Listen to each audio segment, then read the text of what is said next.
नमस्कार, मैं हूं मदन राज और आप देख रहे हैं राज तक न्यूज़। मैं इस समय घोसी में हूं और घोसी स्टेशन के अंदर हमारे साथ हैं भाजपा नेता आकाश राय जी।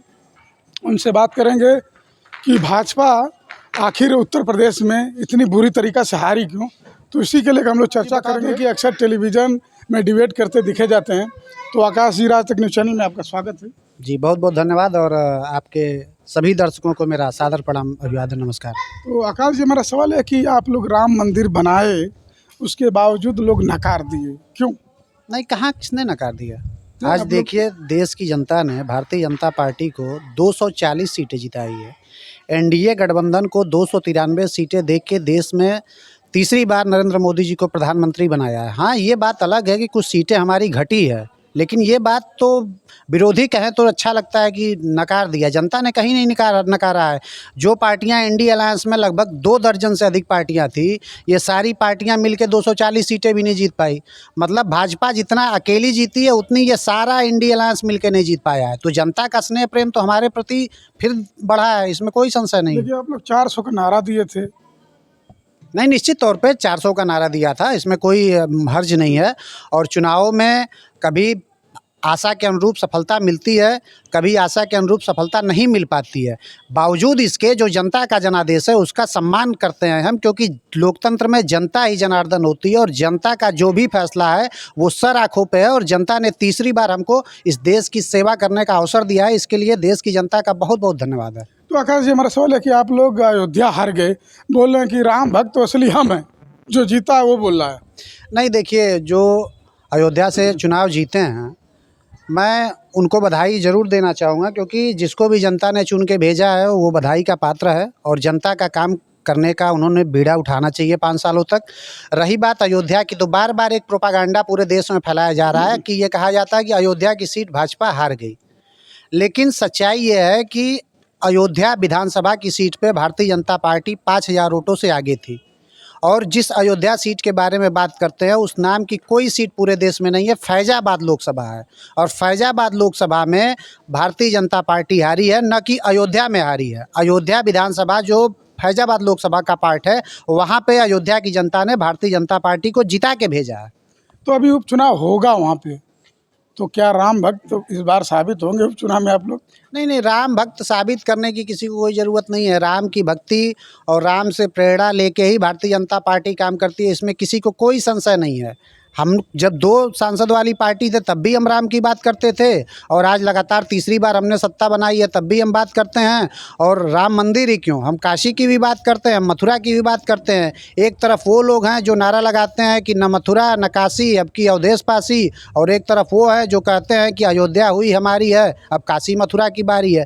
देश की जनता तय करे। हालांकि देश की जनता ने यही तय किया है कि मोदी जी को ही प्रधानमंत्री बनना है। निश्चित तौर पर कुछ ऐसी मुद्दे थे, कुछ ऐसी बातें थी जिससे हमारा नुकसान हुआ है और कहीं ना कहीं कुछ सीटें घटी हैं, लेकिन देश की जनता ने फिर से एनडीए की ही सरकार बनाई है। तो आकाश जी, आप लोग मान लो टीवी टेलीविज़न में हो चाहे हर जगह जाते आते रहे, तो आभास हुआ कभी कि नहीं हमारी तो धरती खिसक रही है धीरे धीरे? नहीं, देखिए, जहाँ पे भी कहीं भारतीय जनता पार्टी का परफॉर्मेंस उठा के देखेंगे आप पूरे देश में, तो सिर्फ उत्तर प्रदेश में एक ऐसा है जहाँ पे थोड़ी सी परफॉर्मेंस हमारी ख़राब हुई है। या दूसरा स्टेट आप महाराष्ट्र की बात कर सकते हैं। तो जहाँ पे भी आप प्रत्येक सीट की समीक्षा हो रही है, एक एक सीट की, वहाँ के प्रत्याशी से लेके वहाँ के स्थानीय कार्यकर्ता, वहाँ के नेतागण, जिला अध्यक्ष और हमारा प्रदेश का नेतृत्व, तो सारे लोग बैठ के समीक्षा कर रहे हैं। और समीक्षा में जो भी निकल के आएगा उस पर भारतीय जनता पार्टी काम करेगी। भारतीय जनता पार्टी का मोटो सिर्फ एक है कि सबका साथ, सबका विकास और सबका विश्वास। इस मुद्दे पे लेके हम काम कर रहे हैं और लगातार करते आ रहे हैं, और उपचुनाव में भी बेहतर परिणाम आएंगे। बोल रहे ना कि गुटबाजी से भाजपा का नुकसान हुआ, सच है? नहीं, देखिए, कहीं स्थानीय स्तर पे ये बातें हो सकती है, लेकिन बड़े लेवल पे कहीं कोई गुटबाजी नहीं थी। हमारा शीर्ष नेतृत्व जो आदेश किया, आप यहीं पे देख लीजिए, घोसी लोकसभा में हमारी पार्टी यहाँ पे नहीं लड़ रही थी, हमारे सहयोगी पार्टी लड़ रहे थे, लेकिन भाजपा के लोगों ने उनको चुनाव लड़ाया, उनके साथ मजबूती से लगे रहे। यही सुहेलदेव समाज पार्टी जब 2019 में इसी लोकसभा में चुनाव लड़ती है तो 40,000 वोट नहीं मिलता है। इस बार हारे जरूर है, लेकिन 4 लाख के आसपास वोट मिला है, तो निश्चित तौर पे ये मानना पड़ेगा कि भारतीय जनता पार्टी के कार्यकर्ताओं ने और मोदी योगी के नाम पे जनता ने समर्थन तो दिया है। हाँ, फासला थोड़ा सा अधिक कम हो सकता है, लेकिन ये कोई कह दे कि मोदी जी और योगी जी की लोकप्रियता में कोई कमी आई है, तो ये बात मैं सिरे से खारिज करता हूँ। अभी आप घोषी का नाम ही ले लिए तो लोग बोलते हैं भाजपा वाले खुद हरा दिए अरविंद राजभर को। नहीं, किसने कहा? मैंने वही कहा ना कि अरविंद राजभर की पार्टी जब 2019 में यहाँ पे चुनाव लड़ी थी, आप पत्रकार हैं, बेहतर तरीके से जानते हैं कि उनकी पार्टी 50,000 का आंकड़ा भी नहीं पार कर पाई थी। इस बार वो 3.5 पौने 4 लाख वोट पाए हैं। तो निश्चित तौर पे जनता ने और भारतीय जनता पार्टी के कार्यकर्ताओं ने उनका सहयोग किया, तभी तो वो वोट मिला है। और अरविंद राजभर जी के लिए निश्चित तौर पे ये दुखद है, हमारे लिए भी दुखद है कि वो चुनाव हार गए, लेकिन इसके पहले भी वो 2 चुनाव हार चुके थे। तो क्या कमी है, ये उनको अपना आकलन करना चाहिए कि वो 3-3 बार व्यक्ति जो चुनाव लड़ रहा है, कभी वो बांसडीह से हार जाते हैं, कभी शिवपुर से हारते हैं, कभी घोसी से हारते हैं, तो इसका आकलन तो उनको खुद करना चाहिए और उनके पिताश्री को करना चाहिए। भारतीय जनता पार्टी के नेताओं पे आरोप लगाने से कुछ नहीं होता है। तो जो वीडियो वायरल हो रहा है उसकी बात कर रहे हैं आप, तो क्या आपको लग रहा है कि वो वीडियो सही था? नहीं, निश्चित तौर पे वीडियो सही है। वीडियो सही क्या, उनकी समीक्षा बैठक की रसड़ा कार्यालय की वीडियो है। वीडियो में कुछ भी ऐसा नहीं है जो फैब्रिकेटेड है, वो ओरिजिनल वीडियो है। और मैं बार बार, हम लोग चुनाव के दौरान जो ये पूरे पूर्वांचल, मैं सिर्फ घोसी की बात नहीं करता हूँ, पूरे पूर्वांचल में ओम प्रकाश राजभर जी के बड़बोलेपन से भारतीय जनता पार्टी का बहुत बड़े पैमाने पर नुकसान हुआ है। ये बात को उनको समझना चाहिए। इन सब बातों के बावजूद हमारा शीर्ष नेतृत्व उनको साथ लेके चल रहा है। हमने सारी बातें, जब वो 22 के चुनाव में अखिलेश जी के साथ चुनाव लड़ रहे थे, उन्होंने हमारे नेताओं को कितनी भद्दी भद्दी बातें बोली, उसके बावजूद भी हमने राजभर समाज के उत्थान के लिए उनको साथ लिया कि राजभर समाज की प्रतिनिधि के तौर पे ये हमारे साथ जुड़े हुए हैं। लेकिन जब आप खुद कुछ भी बोल देंगे तो भाई जनता में नाराज़गी हो जाएगी। तो जनता ही लोकतंत्र में जनार्दन होती है, तो जनता ने आपको पलटा और आपकी वजह से हमारा काफ़ी नुकसान हुआ। और ऊपर जब आप अपनी समीक्षा बैठक करते हैं, उसमें हमारे ही नेताओं पे आरोप लगाते हैं। अरे भाई, आपका वोट 50,000 नहीं था, वो वोट अगर 3.25 लाख हुआ है तो आपको सोचना चाहिए वो वोट कहाँ से मिला है। तो आकाश जी, हमारा कहने का मतलब ये कि अभी आप बोले कि जैसे कि उनकी वजह से नुकसान हुआ, तो ठीक है, घोसी में तो हार गए, तो बाकी पूर्वांचलों में आप हार गए, तो क्या हर जगह ओम प्रकाश राजभर का दबदबा था या कि उनका? मैं आपको बता देता हूँ ना, वो ओम प्रकाश राजभर तो यही दावा करते हैं कि पूरे पूर्वांचल में उनका दबदबा है हर एक सीट पे। आप सलेमपुर की सीट पे देख लीजिए, हमारा प्रत्याशी अच्छा खासा चुनाव जीत रहा था। ये प्रचार करने गए, पता नहीं क्या इन्होंने वहाँ पे बोला, वो बेचारा अंत में चुनाव हार गया। तो ये आपका कहने का मतलब ऐसा ना कि राजभर चले गए उधर थोड़ा? मैं राजभर समाज के लोगों से हमारी कोई शिकवा शिकायत नहीं है, सिर्फ ओम प्रकाश राजभर के बड़बोलेपन से। जो आप देखिए कि लोकतंत्र में जनता वही बातें सुनना पसंद करती है जो उनके सरोकार की बातें होती है। आप कभी किसी जाति को गाली दोगे, आप कभी किसी जाति को गाली दोगे, आप अपने ही जाति वालों को पियक्कड़ बता दोगे। ये सब बातें कोई भारतीय जनता पार्टी के सपा के नेताओं ने तो बोली नहीं।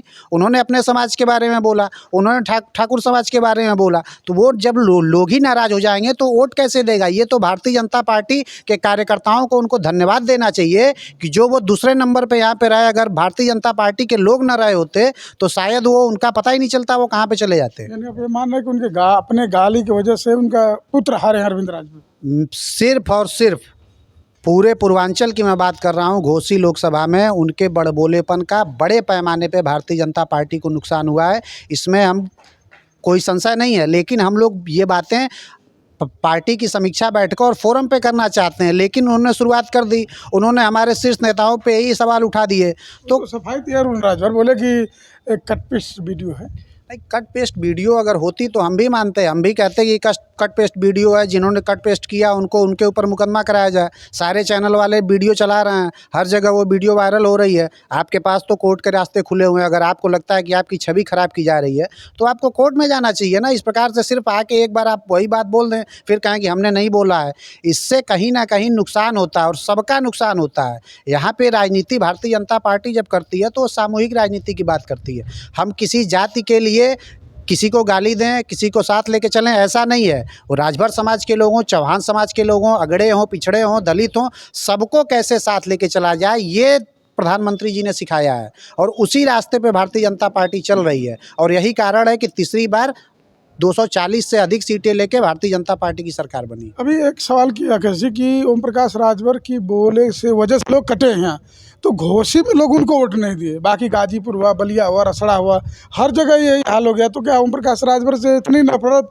कि लोग हर जगह वोट नहीं दिए भाजपा को? नहीं, नफरत नहीं होती है। देखिए, लोकतंत्र में नफरत नहीं होती है। लोकतंत्र में जनता जब अपना निर्णय सुनाती है तो वो अपने मुद्दों की बात करती है। आप कोई भी प्रत्याशी हो, अगर वो कहीं चुनाव लड़ने जाता है तो उससे ये जनता पूछेगी ना कि आपके मुद्दे क्या हैं। आप सिर्फ अवार्ड बवार्ड बोलेंगे, आप कभी प्रधानों को कुछ कह देंगे, आप कभी किसी को कुछ बोलेंगे, तो इसका नुकसान होता है। इससे कहीं ना कहीं नाराज़गी लोगों में फैलती है। आप कार्यकर्ताओं को छोटा दिखाने की कोशिश करेंगे तो क्या कार्यकर्ता नाराज़ नहीं होगा? उसको क्या कोई सैलरी दे रहा है? लेकिन कार्यकर्ता मोदी जी और योगी जी के नाम पे लड़ा, और इस बात को उनको समझना चाहिए, मानना चाहिए। इसमें कोई अहंकार की बात नहीं है। हमारे नेता अटल जी ने कहा था कि क्या हार में क्या जीत में किंचित नहीं भयभीत में, कर्तव्य पथ पर जो मिला यह भी सही वह भी सही, हार नहीं मानूंगा रार नहीं ठानूंगा, काल के कपाल पर लिखता मिटाता हूँ गीत नया गाता हूँ। तो आरोप प्रत्यारोप करने से बेहतर है कि वो हमारे एनडीए के सहयोगी दल हैं। हम ये चाहते हैं, हम उनसे अनुरोध भी करते हैं कि आरोप प्रत्यारोप और पब्लिक में बयानबाजी करने से बेहतर है कि आप बैठिए और समीक्षा करिए। आखिर कुछ तो कारण रहा होगा कि आज सुहेलदेव समाज पार्टी ने अपनी पूरी कार्यकारिणी भंग कर दी, चाहे वो प्रदेश लेवल की हो, जिले लेवल की हो, क्षेत्र मंडल, सारी उन्होंने खुद भंग की। भाजपा के लोगों ने तो नहीं की। आपको कुछ कमी दिखी होगी तो आप इस पे समीक्षा करिए। बयानबाजी करने से ना आपका कोई लाभ होगा ना हमारा कोई लाभ होगा, मज़ा विपक्ष के लोग उठाएंगे। आखिरी सवाल, 9 विधानसभा का उपचुनाव होगा, तो माना जाए कि योगी जी का अग्नि परीक्षा है? नहीं, देखिए, अग्नि परीक्षा मीडिया के लोगों के लिए हो सकती है, और मीडिया के लोगों का भाई अपना वो काम है, वो अपने तरीके से काम करते हैं, तो उनके लिए हेडलाइन बनाना ये कोई नई बात नहीं है। आपकी बात ठीक है कि अग्नि परीक्षा हो सकती है, लेकिन हमारा स्पष्ट मानना है कि उत्तर प्रदेश में जो कुछ सीटें हमारी कम हुई हैं इस चुनाव में, उसका रीज़न न मोदी जी हैं न योगी जी हैं। उसका सिर्फ और सिर्फ रीज़न, जहाँ कहीं पे भी जो हमारे प्रत्याशी कहीं ना कहीं उदासीन हो गए, उन्हें लगा कि मोदी जी और योगी जी के नाम पे सारे वोट हमको मिल रहे हैं, और इसी वजह से कहीं ना कहीं हमारा नुकसान भी हुआ है। और समीक्षा बैठकों में इस बात की चर्चाएं भी हो रही हैं। रही बात उपचुनाव की, तो उपचुनाव में 9 की 9 सीटों पे भारतीय जनता पार्टी मजबूती से लड़ेगी, और सबसे अधिक सीटों के साथ इस चुनाव में भारतीय जनता पार्टी विजयश्री को भी प्राप्त करेगी। अभी आप बोले थे कि मोदी जी योगी के नाम पर, यानी काम न करके वो लोग बस योगी जी और मोदी के नाम पर अपना दूसरी बार तीसरी बार जीतना चाह रहे थे, और कहीं ना कहीं ये लग रहा था कि संविधान जो बोले विपक्ष खतरे में है, इसका भारी पड़ा आपको। मैंने कहा ना कि निश्चित तौर पे कहीं ना कहीं जो भ्रम की स्थिति पैदा की गई। संविधान अगर भारतीय जनता पार्टी को ख़त्म करना होता तो पिछली 2 बार से भारतीय जनता पार्टी के पास पूर्ण बहुमत की सरकार थी, वो तब भी ख़त्म कर सकते थे। लेकिन ऐसी कोई बात न थी, न कोई ऐसा इरादा था। ये तो सिर्फ एक भ्रम की स्थिति समाजवादी पार्टी के लोगों ने और कांग्रेस पार्टी के लोगों ने खड़ी की, और उस बातों को हम जनता को समझाने में कहीं ना कहीं असफल रहे, बड़े पैमाने पे नहीं। आप पूरे देश में देखिए, नारा तो अब की बार 400 पार पूरे देश के लिए दिया गया था। मध्य प्रदेश के लोगों ने हमें सारी की सारी सीटें जिता के दे दी। आप चले जाइए उड़ीसा में, सारी की सारी सीटें जिता के दे दी, एक सीट सिर्फ हारे। गुजरात में वही स्थिति रही, दिल्ली में वही स्थिति रही। तो देश की जनता जहाँ पे ये समझ गई कि ये सिर्फ और सिर्फ प्रोपागेंडा कर रहे हैं एनडीए अलायंस के लोग, वहाँ पे कोई स्थिति नहीं पैदा हुई। हाँ, जहाँ पे हमारे प्रत्याशी उदासीन होकर बैठ गए, जनता को ये समझाने में नाकाम रहे कि हाँ, ये संविधान बदलने का जो ये नारा समाजवादी पार्टी के लोग दे रहे हैं, ये सिर्फ और सिर्फ भ्रम और छलावा है, तो वही गलती हमारे लिए शायद उत्तर प्रदेश में भारी पड़ गई।